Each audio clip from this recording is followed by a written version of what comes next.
And then I just ended that conversation with like, yo, man, can I get an internship? Like I just, took the chance. And next thing I know.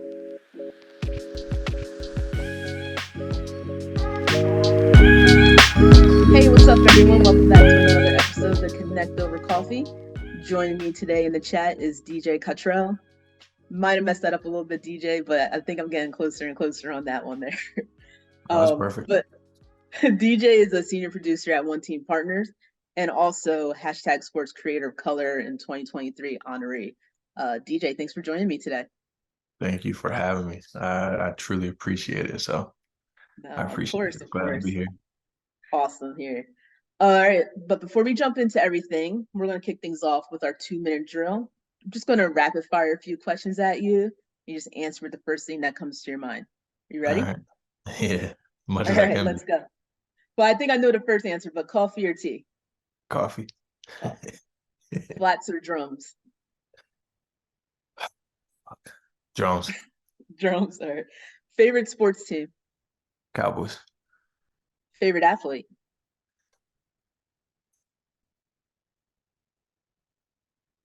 You know what? Depending on the sport, but I would say favorite athlete. That's very hard right now. But I would probably say, I don't know, Justin Jefferson, maybe. Oh, Right okay. now. I wasn't Right now. expecting Yeah. that one there. Right That's a now, good yeah. one. Yeah. Favorite sports movie? Friday Night Lights. Like, now, since you're from Jersey, we have to kind of settle the debate. Do you call it Taylor ham or pork roll? Taylor. Taylor. Taylor Oh, ham. no, no, no, no, no, no, no, no, no. I'm so sorry. I'm so sorry. I just got above myself. It's really pork roll. I'm from South Jersey. Let me recant my statement real quick. Go It ahead. is pork roll, okay? South Mhm. Jersey, pork roll is the only way of doing it. Tired of people from North Jersey that's trying to like rebrand it and try to give it this little brand packaging name, call it Taylor ham. Nah, pork roll. All Pork day. roll. Okay. Okay. All right. And last question. One song that gets you hyped every time you hear it. I'm a music junkie. Man, and one song that just gets me hype. I mean, probably Many Men, like Many Men by Okay. 50. It's just Yeah. like, as soon as I just hear like the intro of it with the bullets popping off the car like ricocheting and stuff, it's just like, I already know what time Yeah. it is. Like, this, I'm in my bag now. So 50, Many Men. I like that. I like that. One song, like, if I'm in like a inspirational vibe, it's definitely like Ambition, Jay-Z and Pharrell. Hmm. Like, calling out all your haters on the on the song. I love that song. I play it like once in a while when I need that like little bit of a kick to get me through. Yeah. And then like kind of like it just depends because like even lately, like with just Drake's new album, like Away From Home, it kind of like gets me going just because one, is just like I moved away from home just to pursue my career. But it Hmm. also it kind of like gives me, not like just clarity of like how far I came, but just also keep me grounded at the same time. But also like I just can never forget, you know what I mean? But also I gotta stay, motivated at the same time. Yeah, no, I like it. I think we can talk music a little bit longer, but we'll dive Definitely. into some other things here for sure. We'll do that for Definitely. another time. We'll do a music episode or something like that. We'll just chat through songs and music there. Uh, but before we connect a little bit further, before we start, definitely have to congratulate you on recent promotion. Have to congratulate you on being the hashtag Sports Creator of Color honoree. Definitely seems like 2023 was a good year for you. So just wanted to give you that congratulations I there. appreciate it. I definitely Yeah, appreciate it. It was a good year. It was a very trying but good accomplished year. You know what I mean? All yeah. around the board. So appreciate That, that. that's what's up. If we had a bigger budget here, I probably would like insert Little Wayne's little Go DJ in the You background know what I and play mean? all that Yeah, there. But exactly. You know what I mean? that's a next time. That's a next time in next year in the budget there for us there. uh, but one of the questions I always like to kind of kick things off on, especially when we have roles like a producer or anything that's kind Mhm. of out of the norm of what we usually talk through outside of marketing, sales, and so on and so forth. Can you explain a little bit about your role as a producer and what all entails? Yeah, for me, I know, I mean, a producer has a different definition for like everybody. Like for me, it's just more so just getting a job done. Hmm. Like for example, say if sales do come to us and they do have like a brand that wants something to be executed and they already have the idea fleshed out, for me, it's just more so just, taking it from point A to point Z, but also being a general manager in a sense of like, okay, how can we, get the job done, at a very, very, very like fluid with no hiccups because like obviously I want to maximize the time as much as possible, right? But also Yeah. depending on the budget, either you can hire staff individually or you can just, get a third party vendor. So sometimes I have the options of doing both. So sometimes I can kick my feet up a little bit. Sometimes I can't. But you know what I mean? Overall, just more so just, managing emotions, just and getting the job done. Really just being that GM in a Okay. sense of production. No, no, that makes sense for sure. And I like that, the GM. I like that. Yeah. So yeah. Just another common question or theme we really like to discuss on the show is navigating that fork in the road in your career. And for me, I feel like you have like a very interesting fork in the road moment back early on in your career, right? Um, walk me through the decisions from being like a correctional officer to then transitioning your career in sports and entertainment. Yeah, like to start, it's like this where I'm from is like a real small town. So like in Millville, New Jersey, it's just like we're not, taught to think outside of the box. You know what I mean? We're supposed to fit in this norm of just like get a pension or get some type of job security, right? It's either like law enforcement, being a nurse, or anything in healthcare, X-ray technician, or something blue collar like electrician or like driving trucks with your CDL and all that stuff. But Yeah. like for me, I didn't really want that. Like it was cool being a corrections officer because it helped pay for school, but I did wanted to be a state trooper too at one point. So also it was kind of like a stepping stone for that. But everything really changed when I met like, these four guys from Nike. One of them became cool. His name was Cameron. Um, I got to see them, actually like analyze sneakers from the beginning Hmm. when they're just testing out product. But also they were having fun and they were just, just shooting the shit. So once I realized that, I'm just like, man, I can get paid doing something similar to this. Like I needed like, Yeah. figure this out. So like I just changed my major from what was it law, was it criminal justice to marketing. Then I just went back to school for marketing. And then during that time period, I met a guy named Augie. He's a really cool guy. And he kind of helped me navigate trying to find an internship. 'Cause I was trying to get one in Philly, like a Comcast Sports, or NBC Sports in Hmm. Philly. I wasn't getting nothing. Or even like with the Sixers and the Flyers, I wasn't getting nothing. But until 2019 spring, I went to Arizona during spring training and I ended up running into like the VP of marketing at Body Armor. And as funny as it was, I was just talking shit on Body Armor. I told him like, when Body Armor first came out, I was like, I was not a fan. But when Kobe, put his money in, they kind of like did a whole rebrand Yeah. on thing. I was just like, man, like I like it. And then I just ended that conversation with like, yo, man, can I get an internship?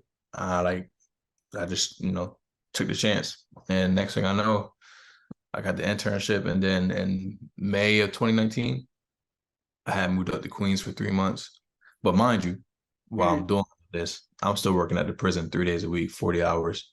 And then Oh I'm off wow. the week. So I ended up moving up to Queens and then I'll just drive back down. So I did that for 3 months. And I'm still going to school online too. But during those 3 months, I would fly to LA just to meet different people, Yeah. just in the industry. So yeah, after those 3 months, I didn't want to stop interning. You know what I mean? And luckily, like, the VP of marketing, Mike Fideli, was really cool with me just hanging around because he understood that like the longer, longer this is on my resume, the better chance I will have again an entry role somewhere.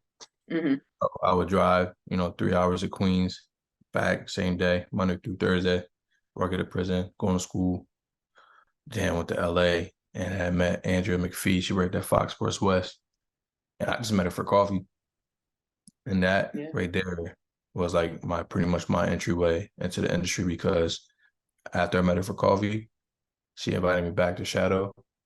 And then after that, it was kind of like, all right, cool. I'm just waiting around, see who's gonna come applying to jobs. And then next thing I know, I get a text from her, just like, oh, hey, we got a position for you, coming in Yeah. December 2020. Sorry, not December, and January 2020 if you want it. I was like, say less. Like this is what I've been, working for, like spending everything that I have saved up, driving around all around New York, the whole tri-state. I just didn't care. So that was like my my segue into the industry. It was a long one, Yeah. but I would do it all over again too. I won't Yeah, change nothing. I think that's very important. Like a lot of what you did there, and particularly one of the things that stood out to me outside of the hustling and everything that you did, going to school, still holding down the job, and then also still doing the internship and other things on the side there. You were networking Yeah, in between all of that, and yeah, I think one of the things, a common theme we always talk about is networking and what that looks like to you, and how you kind of network both ways where it's beneficial to not only the person you're chatting with but also yourself, and kind of getting to that role. And I think that's really unique. And from knowing you for a little bit now, you're going to ask for what you want there, so and yeah, definitely, yeah. And you know like I, the whole thing about like networking, because like a lot of people can make it where it's like it's transactional, where it's like it's not as respected, where it's just like I just want something from you. For mhm, me, like my whole approach with networking was just really just like I want to learn from you. You know what I mean? yeah, Like I'm a student, and I still carry that that mindset till this day. Like I'm meeting with other producers, seasoned producers that's been in the industry longer than I have. Just just randomly messaging them on IG. Like I'll be a fan and I admire their work first.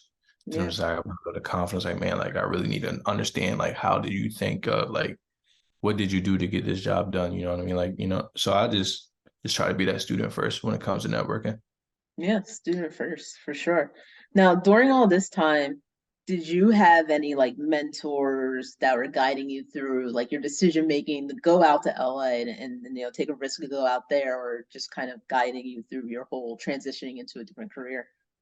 Um, I wouldn't necessarily say I had mentors. It was more so just like good friends. Like even like the VP Mike Fidelli at Body Armor, he was just like, man, just go for it. Like you never know what could happen if you don't go for it, you don't know what's gonna happen, right? So just go for it. Hmm.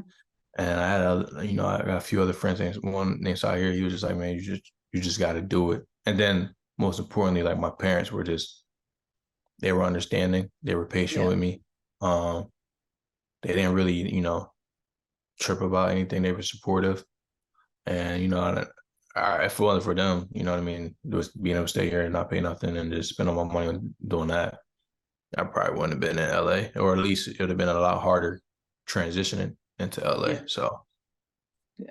One of the things early on in my career, my first boss ever told me, she's like, you can always go home, right? But sometimes you need to go away and experience something new, like for you going all the way on the West Coast, or what have mhm. you. But there's always that opportunity to come back home. It doesn't mean just come back home as like it didn't work out or anything like that, but just like come back home and grow even bigger from the experiences that you did out Yeah, west there. So and that's like very, to even like speak on that, it was just more so like also when people started to, once they learned that I was moving, I remember this one text message that I got from one of my homeboys, Dominique. He was like, it's always easy to go, but it's harder to stay. yeah, And he sent that like that's like a day or two right before I moved, and that right there was just like, all right, like I understood what the challenge was, but I knew that like, I could do it. But it's just also a good reminder that like, if you keep putting in the work, you can actually like build a foundation outside of, your nest. So it was kind of yeah. cool, yeah, to get No, that level of support. that's the most important, especially when you're taking like a leap of faith, to having that good support behind you that's able to help you, or what have you. That's very important. And then it's Mhm. actually kind of segues perfectly into our next theme here, is like one of the reasons why we created the Connect, and in general like this show, is really to share the stories of minorities in the sports and entertainment industry, so that younger generations or people looking to kind of get into this industry can hear from someone that looks like them, and having a career in something that A, they might never even knew existed, or B, they have interest in and didn't know how to kind of maneuver into this space. Because we both know this industry, entertainment industry, sports industry, it's very niche, it's very tight connected. Somebody always knows Mhm. somebody. It's very small, conveniently. But my question to you, DJ, is, was there, and I think we heard it through our previous chat there, but was there someone that really inspired you to get into your career that you're in now, that you looked up to, and you're like, I want to get into that because I saw this person do this, or someone that looked like me do this? I would say one, to start, to be honest, I really stumbled across being a like production. I never really had the idea of like being a producer. My whole goal was just doing marketing. Like I just at first I just wanted to do marketing at Nike. But two inspirations were my cousin Terrell. He's like an executive producer for working on Dying, their production house company in the music industry based out of Philly. But he was in the military. Once I saw him do the transition from point A to point Z, it was just like, oh shit, like I can do this, right? And then like Yeah. also with my girlfriend at the time, well, my girlfriend now, and I was talking to her, and I was, like her and all that stuff, and she is from here, first generation, and she will always get internships like everywhere, Philly, Fox 29, etc. I'm just like, man, what the hell? Like, I'm trying to get like you know what I mean? And then next thing I Yeah. know, like she got an internship out in LA at the Ellen show. Then she Oh, wow. came home after that and got a job offer. So I'm just like, damn, like I can do this too. You know what I mean? We're both from Hmm. South Jersey, in a small town. Like, you know what I mean? We're all from down here. We can actually do things if we really work hard. So like I would say those who were really like my big, inspirations. Like making me even want to like make that jump even more because like I see the pivot and I also see, the risk and the reward Yeah. from both of them. So they're like Yeah. my main inspirations. And the reward probably outweighed the little bit of risk that was, well, not a little bit, but the risk that was involved in it. Hmm. A Yeah, lot. for So sure. And then just the backpack off that, inspiration, motivation comes in different forms, many different forms. So, have you ever had like an MJ moment where something someone said or did motivated you to be better and prove them wrong? oh yeah, absolutely. I think it's just more so just like the thought of just like because like I'm like a goof like I'm goofy like at least I would think I'm goofy right where I don't take nothing serious. Mhm. But I think it's just more so like I don't get it directly, but it's just more so like just I just hear about it like oh I never thought DJ would be this. Oh DJ, I never thought you'd be out in LA living. I was like, what you mean? Like, what you thought I was just gonna be around like you know what I mean, Millville or something, just content. You know what I mean? So Yeah, I always think that as like as a sign of like not disrespect, but it's just like doubt and not understanding what I really wanted to do once I started vocalizing and like oh I want to work in sports. I want to be in LA. I want to be in LA. I want to get out of like Millville. So that right there was kind of like, you know what, like I'm gonna show you better than I can tell you, right? So that yeah, was like my whole MJ like, moment right there. So yeah. I always that's say, people always love to see where they met you and never where yeah. you're going. So, Never understood that. It's just like, everything is not for everybody. So just appreciate them while they're there in your life. You know what I mean? And support them while they're chasing a dream. yeah, yeah. So, It's interesting that it's very simple to do, right? Because it's easier to do that than the kind of try to hold somebody back or talk negatively or try to like persuade you to do something different. But sometimes people take the other road. I don't know why, man. I do not understand why people just, try to thrive off negativity when in reality, what moves the world is positivity. Yeah, But it's weird. strange. It is what it is for sure. But now typically, I like to end the show with one question, but I'm going to hop in this question as I know I want to kind of get into your foundation a little bit. So, kick it off. We're going to hop into our shit you wish you knew question, Mhm. which loosely translates to what is like one piece of advice you wish you can tell your younger self or someone just kind of starting out in their career. I think for my younger self, since I was like, or just anybody that's young in a career too, especially if they come from an area where, they're not taught to think big. I would just say just dream big because to me, and I learned this too since I've been like actually doing it, that like dreams aren't really a fairy tale. They're not really like a facade. If you're working towards that goal that you want or in your dream, you're really living your dream. So for me to whoever's like up and coming, just like understand that like, one any amount of progress, working towards something and you're dreaming for it, you're living your dream, right? Yeah, Secondly, fail forward because no failure is a loss. I mean, it doesn't mean that you didn't get the job. Like it's not the job's not done, right? as Code Yeah. would say. But when you fail, it's just really a lesson. And it's the best lesson that you can get because you can really sit down and analyze what went wrong and how you can come back and attack it even stronger. So just fail forward and just understand that, you're working in your dream no matter what, if you're working towards something good. Yeah. Especially fail forward, right? You probably learn the biggest lessons from failing instead of always getting what Hell you want yeah. the first go around, right? I I Yeah. felt I felt a lot, and it's just because one, I didn't really apply myself coming out of high school. Like I enjoyed high school. I never missed a day just because of the social aspect. But under like once I got out of high school and going into college, I understood that like damn, I didn't really apply myself in the sense of like reading books. I didn't apply myself, in the fundamental things of life that really, sharpens your irons. So Hmm. like for me, I always felt like I failed at in language or like in talking in general, like in a sense of like just communicating with people. Yeah. So that's something that like I still work on to this day. But I felt a lot, man. I tried being a nurse at one point. Like I went to school my freshman year to being a nurse. I felt out like because it's just like I thought I could do it, but I wasn't disciplined enough to actually sit there, or I just probably just didn't want it. It wasn't for me. So I Yeah. just sat and just like, all right, shit, like what do I really want to do? I always knew I had a big heart, so let me try to make a segue into law enforcement.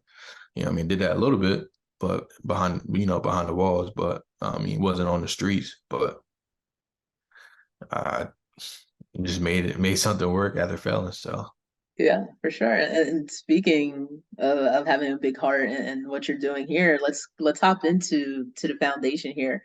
Every heart should be warm, not cold. Talk to mhm. me about what the foundation does and where this passion stems from as to why you wanted to launch this initiative. Yeah, every heart should be warm, not cold. Started like 2016, I think. I think I was going through like a rough time, like you know what I mean, at home. It was just more so just like I got above myself, thinking that I just knew it all, and I kind of hit like a rough patch. And then like I tried to leave home, went to my grandma's, went to my cousins, just bouncing around different people's homes, my friends. I mean, it wasn't like comfortable, right? But understood that like I gotta take care of myself at like what 18, and I coming from somewhere where it's just like I had the support was just like a big dumbass move on my behalf, right? Yeah, But along that journey, I always had people help me out, and they always, they saw something in me, and they never gave up on me. Even my parents, obviously, they wouldn't give up on me. I mean, some would, right? But nobody did. So that right there taught me that, like, it really takes a village to, like, move forward. hmm, And that's pretty much where it all started, where it's just like, no matter what, you just got to help somebody. Like, I can't sit there and judge somebody just because of one mistake, because I don't know where they came from before. They probably made improvement. So just like, who am I to judge them, right? yeah, So that right there was really how it all started. So then I just started the quickest and most efficient and effective way of making an impact in the community, which is really starting a co-drive. I would really just try to partner with local businesses around here for drop-off locations. And then I just found one partner where I could just do it all the time at the Phenom Factory here in Louisville. And I would just ask people just organically through social, like, hey, look, you got old coats or anything that you don't, wear, and just bring it to me and I'll take it to the homeless shelter here.